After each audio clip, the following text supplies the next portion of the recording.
Welcome, everybody, to the third episode of Cast Friendship. We are back after a short delay. My name is Shubham Mehta, and I'm excited to be talking to Basheer Ghouse today, who is a Nebula finalist writer, game designer, who has written on the previously Any nominated Spire Sin, on Cobalt's press work, Paizo's work, which is Impossible Lands, Lost Omens, big fan, and also, of course, Wizards of the Coast Journey Through this Radiant Citadel. Not to mention that they've also consulted on Critical Role's Campaign 3 and the Any winning Taldore Reborn. Bashir, welcome to the show. Thank you so much for being here. Um, how are you doing today? Doing pretty well. It's the last day of Eid, so having a good time. A little tired, but hey, that's how it goes. Are you looking forward to resuming normal meals, or do you think it's you kind of prefer the month of fasting and then getting to really I am looking forward to resuming normal meals. fair enough? Running a Kickstarter while not eating all day and not being able to swear all day, very difficult. I saw that and I was like, this is not the best syncing of plans. It's the dates. I mean, you'll be blessed during the month, but like the cost is high. Um, Yeah, it seemed like a much better idea when I was putting the calendar together and was like, this will be great synchronicity than when yeah. I actually had to do it. Amazing. Um, to the people who might not have come across your work, what is it that you do? How would you present like who what you do? So I am a TTRPG writer, game designer, and cultural consultant. That means in TTRPGs, on the writing side of a tabletop role-playing game, I'm more or less the complete package. I will write lore and characters for you. I will do design adventures. I will design mechanics. Um, Everything kind of. I will design full game systems, kind of top to bottom. In addition to that, I will do cultural consulting for people trying to deal with um, Orientalism, India, Islam, or mental health issues to just try and help shape how that is portrayed in various properties. You definitely covering a lot of bases there. I'm curious, how did this start? It's not. I don't think people wake up and they're like, yes, TTRPGs. That's where I'm gonna go and create like a livelihood. So how did you get into this? So getting into this professionally was Big Bad Con 2019. I met there was like a POC meet and greet Mhm. program there. They also had like scholarships and stuff. I didn't qualify for any of those. Mhm. It was a local con. It had this meet and greet program, and I kind of wanted to try my hand at doing some freelancing. I went there, met a bunch of people, and I especially met Ajit George, who introduced me to a lot of my first contacts in the industry and got me onto like my very first projects. I put my portfolio together of like hobby stuff I put together over the years and got into like my first writing gigs. These were articles for Kobold Press, their Tools of War series, which you can now get off their site, and Spire Shadow Operations, and the board game Sea of Legends. And kind of from there, and that kind of right there encompassed the full spate of like Shadow Operations was an adventure book, so I was designing an adventure there. Tools of War was very much a game mechanic showcase, showcasing how to do a bunch of stuff with the rules of D&D that you might not think you could do with the rules of D&D, or at least couldn't do efficiently. And Sea of Legends was like a board game and with a heavy narrative focus, some dialogue and storytelling and stuff like that. Um, let's see.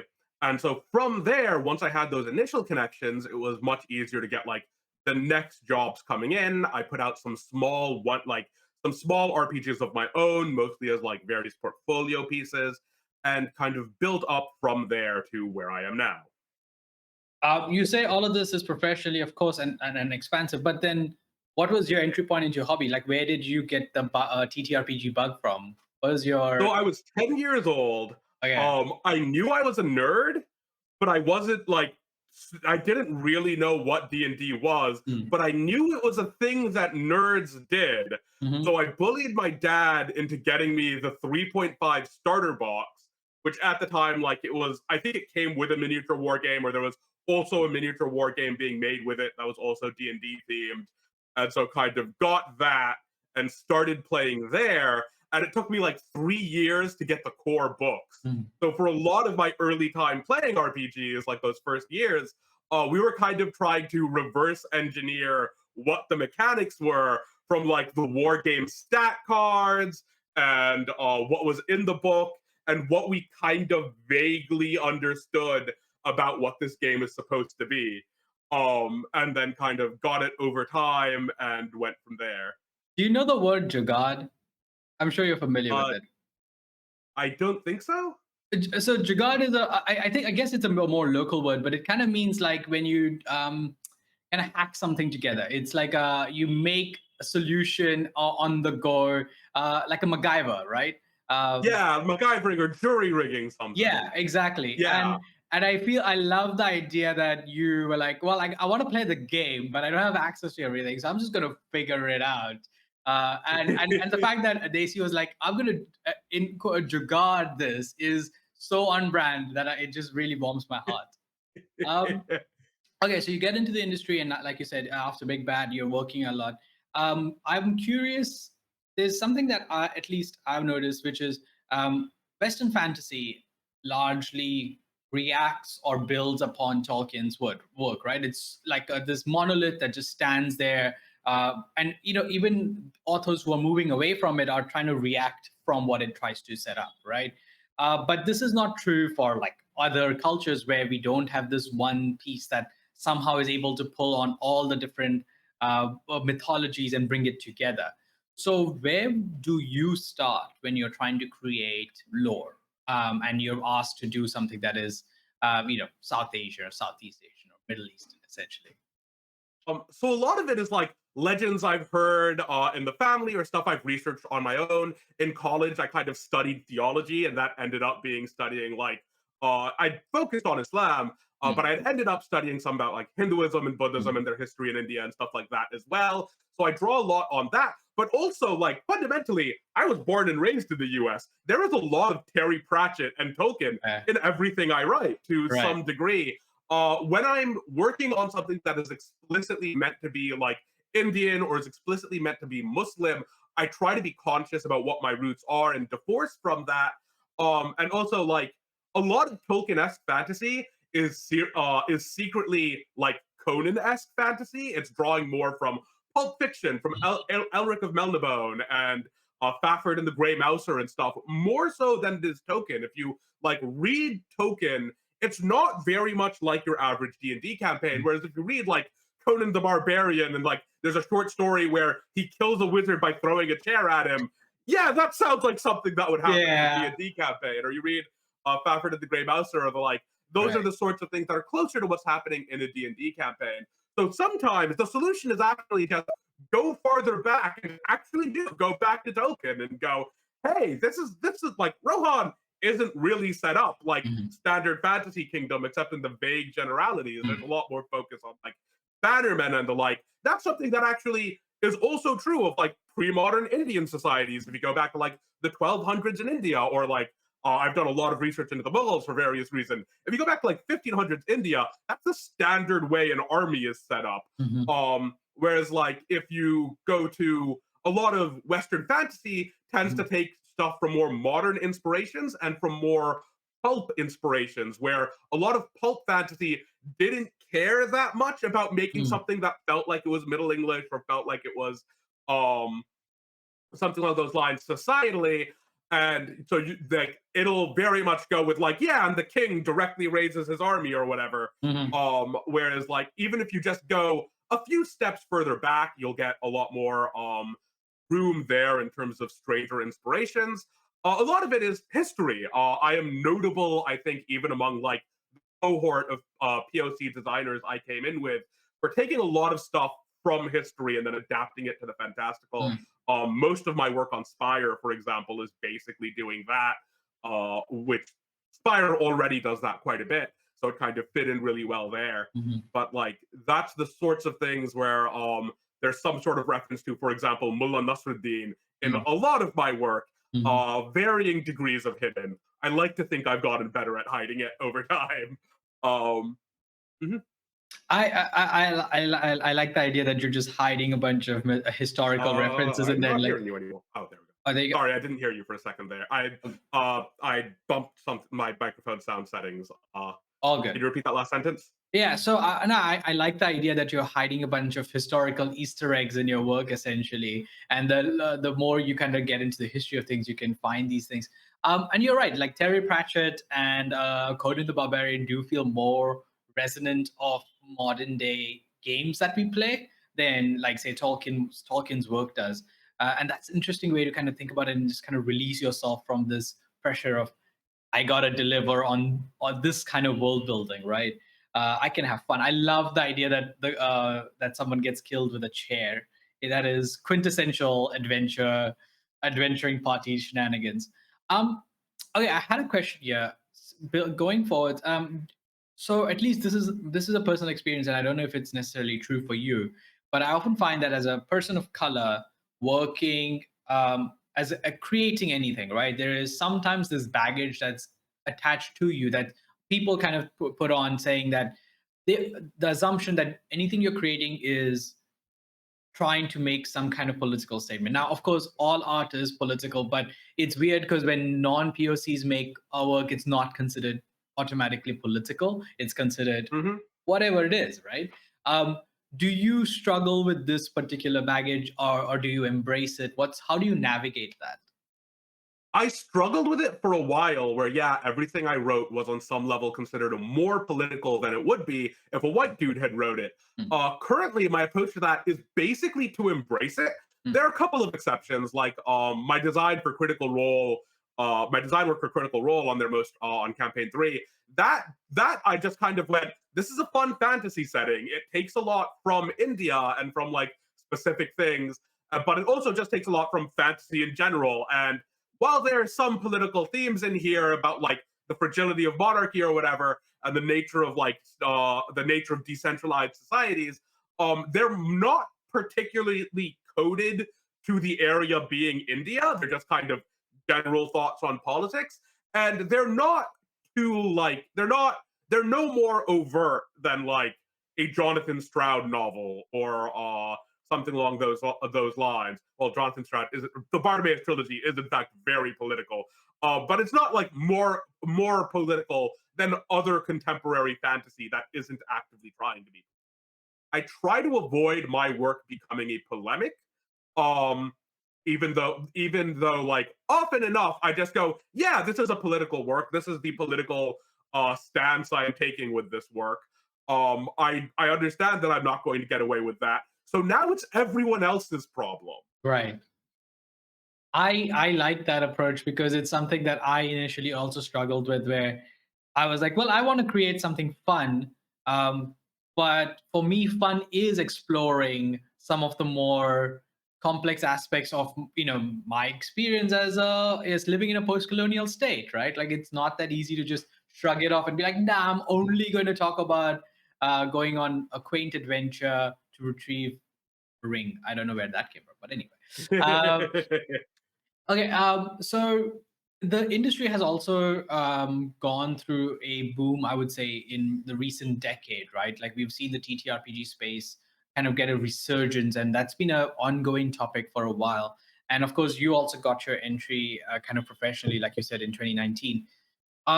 What, if you have any, would you have any tips for people who are also trying to enter this space? What is something, I know that one thing won't work for everybody, but what are some things that worked for you that people may or may not be able to pull from?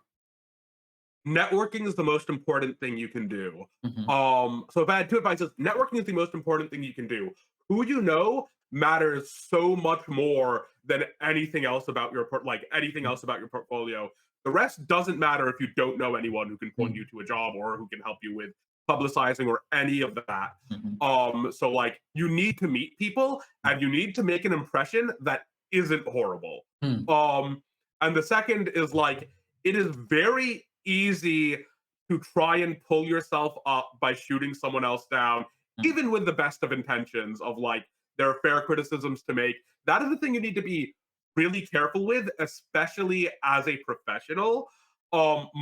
Like the way I approach it isn't going to work for everyone, where I make a concerted effort not to like not even not talk about games that I particularly dislike Mm, outside of like private friend discords and mm, stuff, because I don't want to like I don't have any ill will towards these other designers, and I don't particularly want to get in a fight with these designers, or I don't want to be mean mm, to them. I don't know what they're going through, etc., etc. mm, So like I've had games where that I've been on streamed games, didn't like the system much on like it was mentioned at some point that I didn't like the system, but I didn't talk about it afterwards because that felt rude and unprofessional to me, just as a designer in the space. If you are like a reviewer in the space, it is your job to be seriously critical about the things you're writing.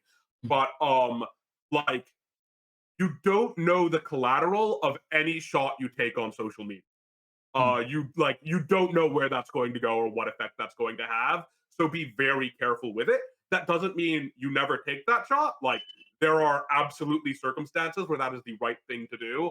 But like don't be casual about it and don't be careless about it, because mm. you can alienate people. I've had several people where like I recommend them for a job and then real get told, oh, they were personally horrible to me, or like to the person looking for it to employ, or they're personally horrible to one of their friends or something along those lines. Right. Where like, yeah, if you don't want to make this stuff personal Mm. at all, if you can avoid it. Something that you talk about is feedbacking on projects, and of course, if you're a reviewer, it's kind of your job. But I'm curious because one of the ways in which, at least I imagine, I can improve on my work is by getting feedback, right? And a reviewer is perhaps too late because by then I've released the work. So, what do you suggest for as ways of getting valuable critical criticism that allows you to improve your work? How do you go about that? Um, have friends you trust to read your work and give you like meaningful advice. Have like other designers you trust to read your work and give you meaningful feedback. Like giving feedback in a private setting is very different from airing it all out on Twitter. Right. Um, and then have designers you trust to do that. And playtesting is important. Like just either running your game yourself and seeing how things function, or having someone, if you can get like someone else to run your game and Mhm. have them tell you what happened, that's great. Mhm. The big trap of playtesting is that like your playtesters will know when something didn't work for them, or Mhm. what felt bad to play or something along those lines. Most of the time they have no idea what the fix is, Mm. but they're going to suggest what they think the fix is. Right. Right. This isn't like their fault or anything, Mm. but you have to be careful that like you're not trying to design Mm. by committee. You're Mhm. trying to get feedback to find pain points and problems, and then it is your job to figure out a solution for those problems that work. I think this kind of harkens back to I think something Neil Gaiman said, which is about your reader will know what's not feeling nice about the story, but the solution they give isn't the one that you need. That's for you to figure out how to solve that, because Yeah. you know your story the best. You just don't know where the pain Yep. points are. No, 100%. That makes a lot of sense, and I think finding these kind of friends and designers that you can rely on is very important. And again, probably falls back into that space of networking and building these relationships, which is, I would say, just on a side note, very tricky when you are not in North America because Yep. conventions are like such a hotspot for this kind of activity. And I'm like over here going, hey, Twitter, what's up? And Twitter is not the best way Yeah. to do this. Um, but okay, I let's, would yeah, go on. I would recommend forums over Twitter Hmm. if you're trying to find people. Obviously that's to some degree that's very difficult to do in the modern industry because so much stuff has moved to Twitter, which with obvious issues now that Twitter's kind of collapsing. But like a lot of the people I know Yeah. got their start in like Exalted forums or like D&D forums and the like, and kind of met people there. Like most of my private like writing and friend and play group, that's people I met a decade ago on various forums and stuff, and who I now trust. Like, I know what they're better at writing than me. I know their tastes in writing. I know what they like and dislike, and I trust them that like I can give them something and get meaningful, useful feedback and Right. cool ideas, Right. and areas of specialty that I don't have. 100% and definitely very valuable. Let's talk about Guns Blazing, which is the Okay. currently in Kickstarter. It has reached its initial funding goal, but there's a lot of cool stretch goals that we would like to see. So with can you tell before we dive into like questions, but can you pitch it to me, because I know you've already done it 100 times, I'm sure, but pitch it to the audience one more time. What is guns blazing and why is it guns blazing? The year is 1925. Jin walked the streets of every capital on Earth. The colonial grip of colonial powers has begun to wane, but it is still there. Their armies in your streets, their governments over your people. You are an international volunteer, a mercenary, a freedom fighter, an ideologue, or adrenaline junkie, here to change that. You have a shotgun and the whole world against you. Have fun. I love it. I love it. I'm personally already hooked because the colonial time period is very fascinating to me, and I love that you're blending essentially the fantastical with these real world demons that we were dealing with at the time, and the possibilities for who you can be in that time period is very exciting. But that's me.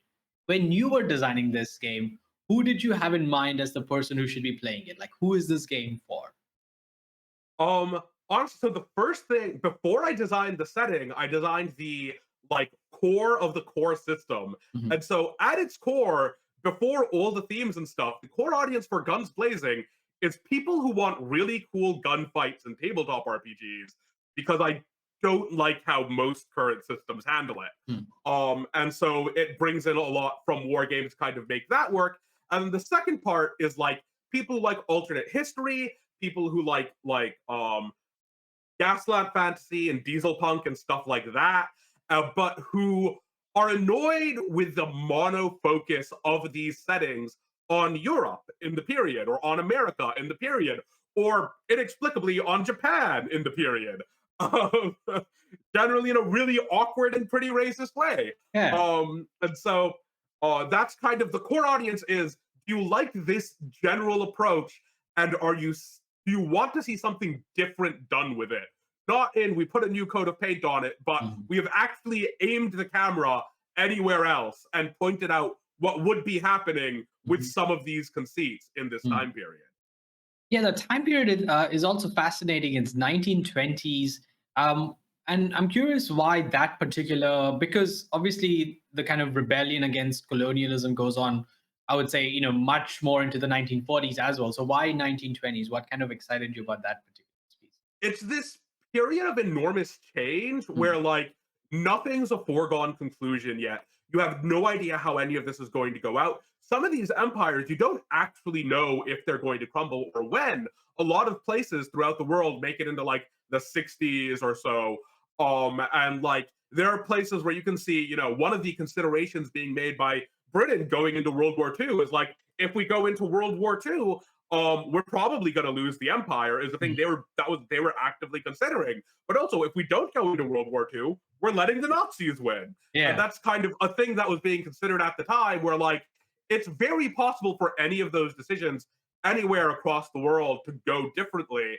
One of the things I personally like about the alternate history for Guns Blazing is that the point of divergence is actually significantly farther back. So the world in 1925 looks different than it did for us in the same time period.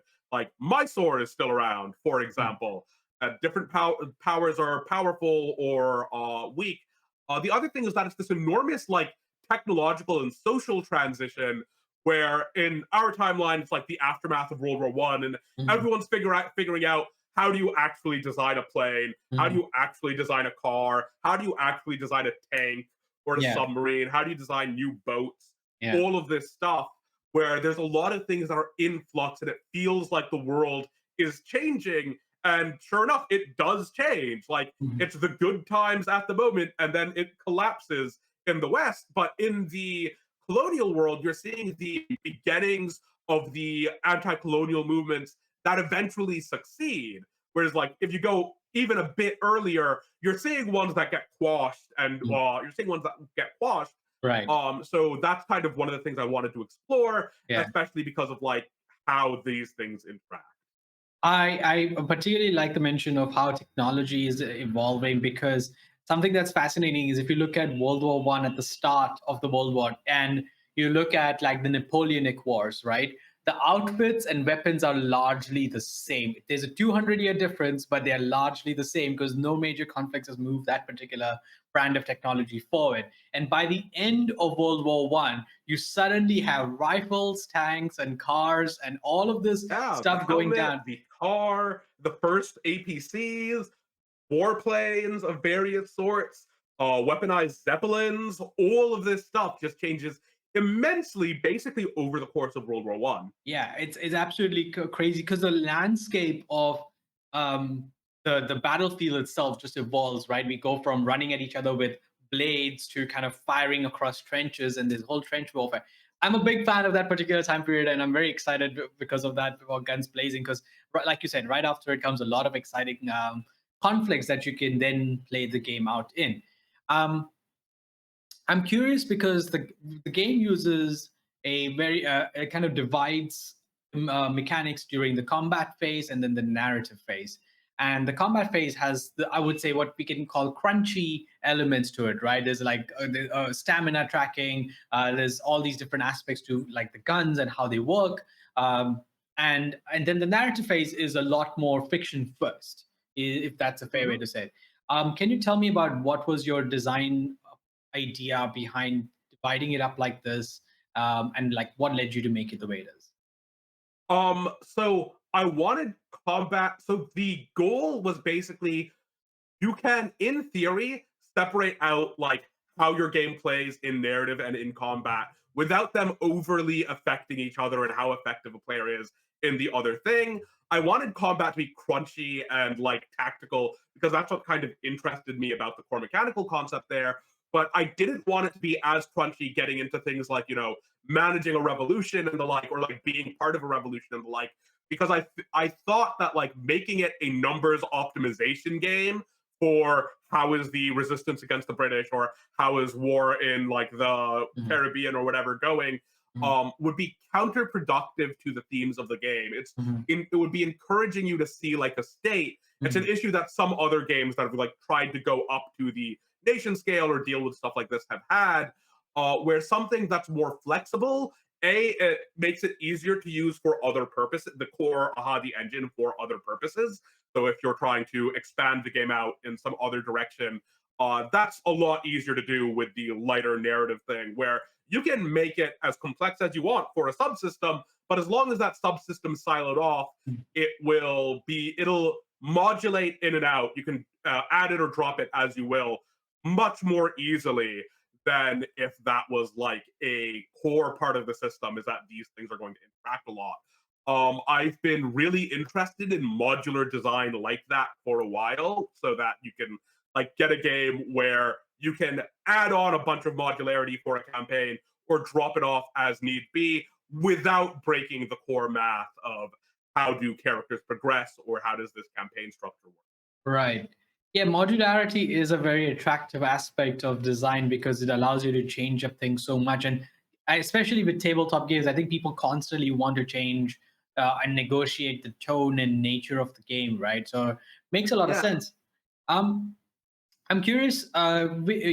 You've mentioned a lot of in the book itself, a lot of inspirations that followed for this game. Can you tell us a bit more about them for the audience? What kind of systems inspired you for this system? Oh yeah. So for systems, for the narrative aspect of the game and like the core mechanic, I'm inspired heavily by Fantasy Flight Games' Star Wars system, Mhm, and to a lesser degree by like the core, by the core. Well, okay, we'll get into that later. Fantasy Flight Games' Star Wars system had this really cool system of like successes, advantages, threats, failures, and triumphs.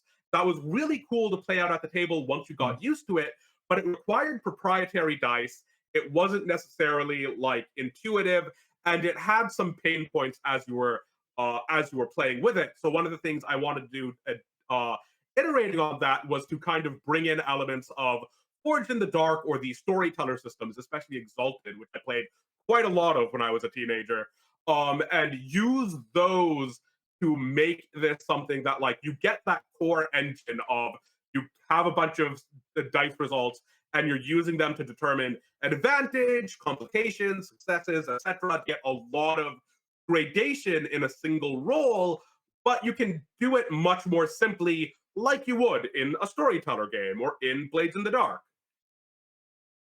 Um, and I'm curious because also the initiative system is interesting. It's different. We and I and Here's the thing. I've seen initiative be an interesting aspect in across different games because everyone tries to tackle how to create the sense that everything is happening at the same time. And you have your own initiative system. Can you tell me about that? Because I think it stands out in the game. I just stole it from Infinity and then modified it to work in an RPG. So, Infinity is a sci-fi war game published by Corvus Belli. It Mhm. has a system called the Order System, where when it's your turn, you spend orders to activate units, and you can spend multiple orders on a single unit. So you can Mhm. have one powerful dude who runs around and does a bunch of stuff. Mhm. Um, and it has the ARO system. So Mhm. when one of your models sees your opponent's model doing something, they get to react to it because you're in a gunfight. You're not just standing around waiting for Right. your turn, you're shooting back at them. And you're at a very significant dice penalty to react to them, but you get to react. There's a chance that you'll lessen the consequences against yourself, or even that like you'll shoot them on their turn, or you'll Mhm. get to reposition on their Right. turn, or you'll get to hack them on their turn. And it makes this really cool dynamic that plays into the strengths of in-person gaming by making the game more of a conversation between the players because you have to go, okay, who sees me when I'm moving over there? Do you Mhm. think I can limit this so that only those units see me, etc.? And I think that's one of the things that Mhm. role playing games really have over a computer game, over Mhm. a video game, is that you can do that negotiation on the field. You can be really flexible with it, and it makes the game a much more cooperative experience that keeps people engaged because Mhm. they're making meaningful choices when it's not their turn, and they're Mhm. trying to pay attention to the board state when it's not their Mhm. turn so that they can do cool stuff. Mhm. um so as a like so I kind of adapted that to the stamina system where you have a pool of stamina so you can take multiple turns over the course of a round and you get to react to everything going on around you. The A lot of games have used alternating activation systems, Mhm. like you can pick one of 1,000 that this Mhm. one is taking from. But yeah, that's kind of the core of what I was grabbing there. I really like the idea of alternative kind of like just the idea that someone is doing something and I react because that is also gunfights. Like when I watch John Wick and then I want to go play the tabletop game, I'm like, well, I can't do that with most systems because it's 1-1-1, and that's not how gunfights work. Um, Yeah, I wanted this to play much more like John Wick or like Titanfall, which was a yeah, huge inspiration. right. The Vanguard class is just straight up, you are a Titanfall pilot in Mhm. 1925. Amazing. Like stuff like that, which are a Yeah. lot more mobile and very positioning heavy, which is one of the things that like Infinity System does for it, is that a lot of stuff, a lot of like skilled gameplay relies on you positioning your units in anticipation of what's going to happen when you don't have control, when you're reacting. You talked about the mechanical and design inspirations, and we've also talked about where like the historically it's based. If I was to want to kind of consume media that would serve as inspiration for me when I'm running the game, what would be some media that you could point me towards? Like, hey, go watch this, go listen to this. What would you say? You are low on options. There is not a lot of diesel punk that acknowledges the world outside of Europe and America. Mm, So there's the Leviathan series by Scott Westerfeld, mhm, which I definitely take quite a bit from in terms of like aesthetic inspirations. It kind of has that contrast of like gross organic creatures and clanking mechanical weapons that plays in here, especially if you can get a version with the art from Keith Thompson. The art of Keith Thompson is a huge inspiration for both the machines and the monsters in Guns Blazing. Um, if you've read the Devabad trilogy by S.A. Chakraborty, that has some of the like kind of gin dynamics I was aiming to recreate there. It's not like a one-to-one, but it's a similar idea.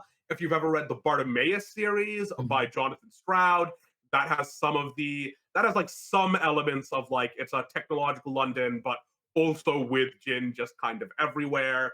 Mm, or like Alif the Unseen, which is much more modern. It's mm, set in like the Arab Spring basically, but mhm, has a similar deal going on. mhm, But that's kind of the melange of inspirations mhm. I'm grabbing here. Fair enough. I'm already a fan of Devabad trilogy, and Alif the Unseen is on my kind of TBR, which is ever growing because all of you don't stop creating new games and books, so I can't ever catch up. But no, definitely great, like you said, few but very exciting inspirations and media to dive into. I want to talk about um, when it comes to designing a game. Of course, you wrote the game system and the core lore around it. But there's also everything else that goes into making a book like Guns Blazing, which is the presentation, the art, the layout. Can you tell me a little bit about the team and what did each one bring to the table, and like how did it bring the book to life, essentially? So yeah, we've got a pretty large team at the moment. We have Chris Viana doing layout art. She put together the quick start book, and that is incredible work. Like her work really made the quick start pop. It improved the presentation and how everything looks on the page, and made it real. And I think really helps sell the tone of the game with just the presentation.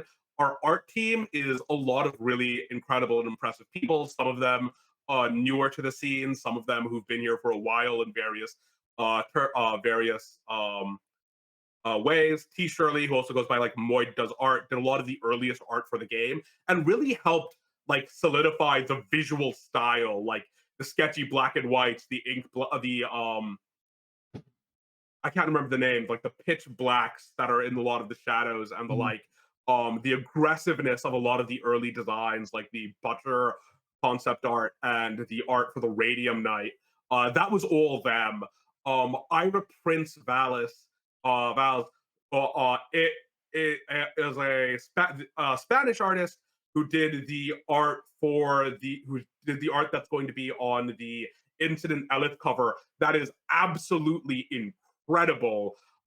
They've done some monster art like the Umacetic Grenadier, which is really great. They have this incredible skill with like detailing and making a scene pop that I just couldn't get otherwise. Orology, who they've done the other big cover for Welcome to Ache, which is a really cool piece, and they did the cover art for the game.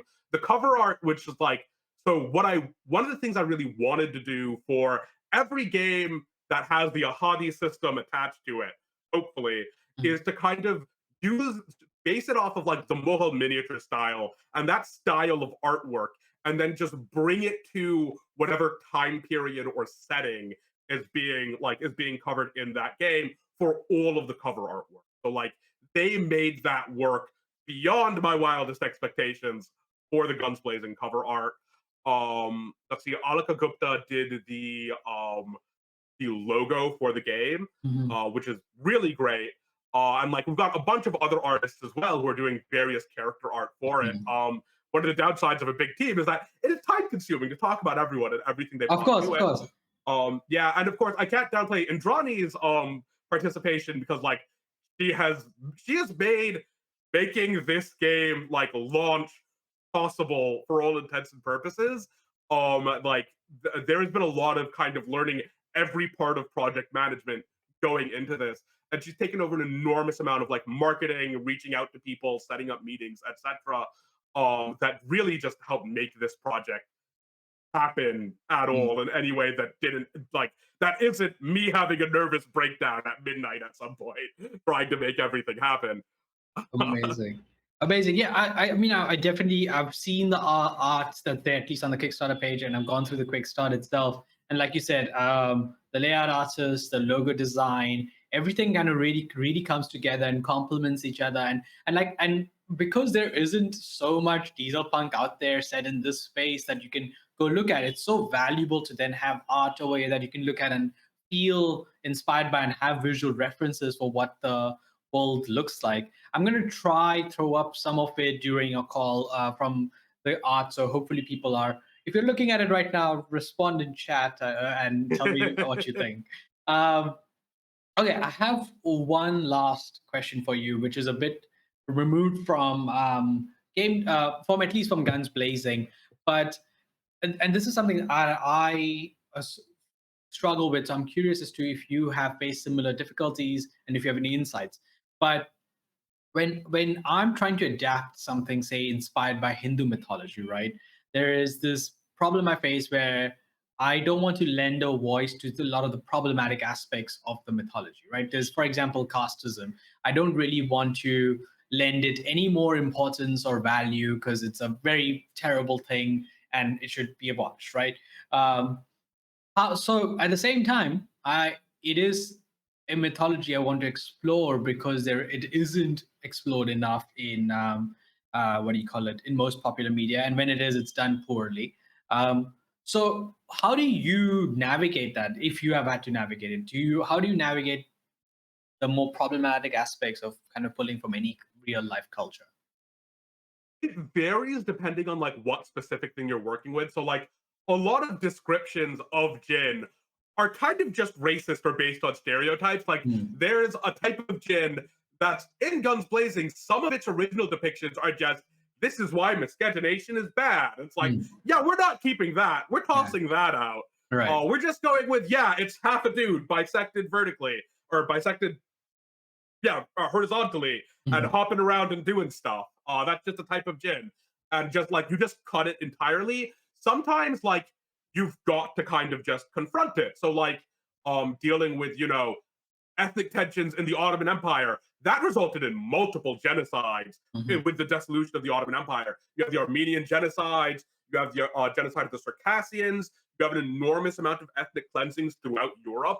Like the foundation of Greece is every a huge amount of the Greek population is like of the Greek population is ethnically cleansed into the Ottoman Empire because they are insufficiently Greek, mm, and a mm, huge amount of the Turkish Ottoman population is ethnically cleansed into Greece because they are too Greek. mm, And you have that kind of repeat itself a lot throughout like the dissolution of the Ottoman Empire, and that's something you kind of have to like if you're doing a historical piece, mm, which I am. It's something you have to face, and it's mm, something you have to at least talk about. So like things like um war crimes committed by various powers. If you're talking about that power, on some level, you have to at least acknowledge this is a thing that happened, and this is the historical stuff that built up to it or built into it. Here's how we're handling it in this game. For Guns Blazing in particular, I've got a pretty thorough like calibration and safety tool section going over, this is a historical setting, this is a historical game about violence and mm, colonialism. mm, Here's a lot of the stuff you're probably going to run into, and here's how you should talk about it. Here's what you should hear by your players. These are things that, like, you may think my players aren't likely to have a problem with it, but there's a big difference between being on board for like um PG-13 gunfights or John Wick style gunfights and like the worst stuff out of histories of colonial resistance movement, or even the moderately bad stuff out of mm. the histories of colonial resistance Right. movements. Like a lot of grenades end up in cars with innocent people in them, like Right. just by accident, on purpose, etc. And that's something you kind of have to clear by your players beforehand. Mm, But in the case of Guns Blazing, that's one where I feel I'd be doing a disservice not to mention or acknowledge it. Where like you can't talk about the United States of America in this period without talking about all the dead Native Americans or mm, everything happening to Black people. mm, Even if you write like a nicer reconstruction, mm, that's in living memory in mm, this setting. If you write a nicer reconstruction, there are people who remember when it was bad mm, and its cultural effects, and you have to account for that. If you like the British Empire, like we are in the period where a third of the Bengal is mm, starved to death, mhm, not for the first time, mhm, by the British Empire. We've just exited several other famines by the British Empire.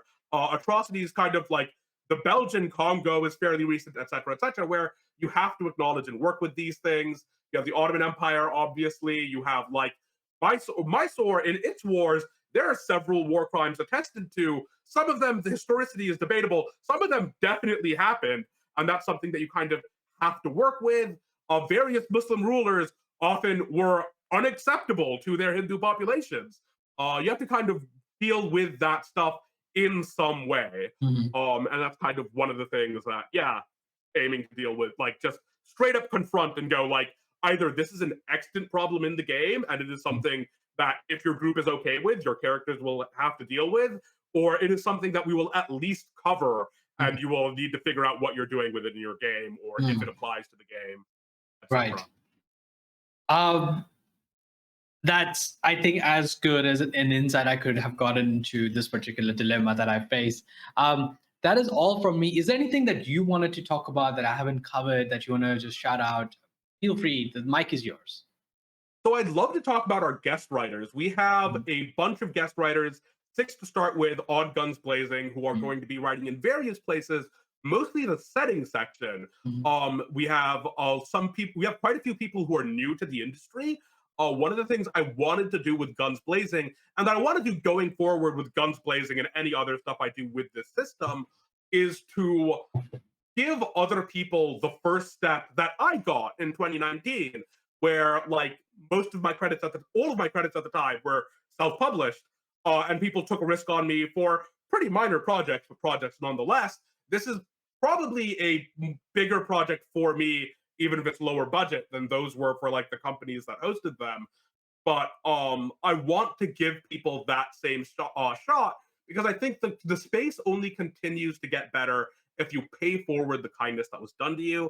So, like, one of the kind of baseline, if the game funds, would be giving a bunch of people that shot. And like one of the official stretch goal at like 35,000 or so, because it is fairly expensive in terms of fair budget, like, or Mhm. in terms of the budget that I'm going to be working with to bring more people on, is to bring on more people Mhm. as like a guarantee. Even if we don't hit that, I'm aiming to bring in like two or three more people, depending on where exactly we end funding. Mhm. To just really, it is important to me to try and pay that forward. Mhm. I really kind of appreciate that, and I think that's awesome goal to have, and I hope we get to see it manifest. Bashir, Hopefully. this has been lovely. Thank you so much for your time.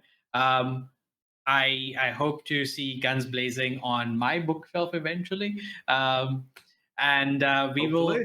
Yeah, we will hopefully talk to you again at your next project and along the way, because it'd be cool to just chat some more. Uh, Thank you, everybody.